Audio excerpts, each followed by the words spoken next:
দুর্গোৎসব এই শব্দটা উচ্চারণ হতেই বাঙালির রক্তে কেমন যেন এক অদ্ভুত আলোড়ন জাগে। মা আসছেন, আনন্দ আসছে, মিলনের ডাক আসছে। কিন্তু জানেন কি, আজ আমরা যে সর্বজনীন দুর্গাপূজা করি, তার শুরুটা কোথায় হয়েছিল?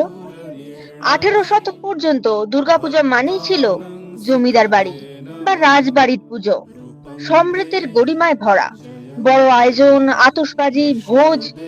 কিন্তু সেসব ছিল কেবল গুটি কয়েক অভিজাত পরিবারের। সাধারণ মানুষ তখন ছিল শুধুই দর্শক।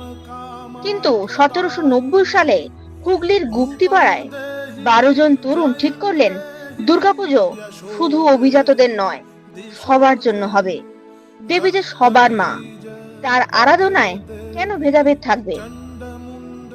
তারা শুরু করলেন মানুষের কাছ থেকে সামান্য অর্থ সংগ্রহ, কারো কাছ থেকে 2 টাকা, কারোর কাছে আবার 8 আনা। এইভাবেই তৈরি হলো প্রথম বারোয়ারি দুর্গাপূজা। 12 ইয়ার মানে 12 জন বন্ধু মিলে প্রথম এই পুজো শুরু করলেন।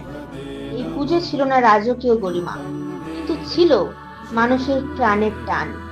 সাধারণ মানুষ নিজের হাতে তোলা প্রতিমায়, নিজের হাতে বানানো মণ্ডপে, নিজের আনন্দে মাকে আহ্বান করলেন। এরপর থেকে ধীরে ধীরে জনপ্রিয়তা পেতে থাকলো বারোয়ারি পুজো।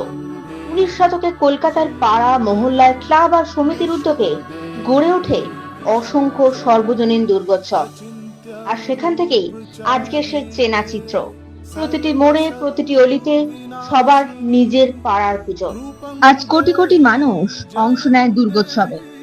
যে পুজো শুরু হয়েছিল 12 জন বন্ধুর হাত ধরে, আজ তা বিশ্বজোড়া মিলনের উৎসব। বারোয়ারি দুর্গাপুজো শুধু একটা ইতিহাস নয়, এটা একটা বিশ্বাস। মায়ের আরাধনা সবার, আনন্দ সবার। কারণ মা দুর্গা শুধু কারো জমিদার বাড়ির দেবী নন, তিনি আমাদের সকলের মা।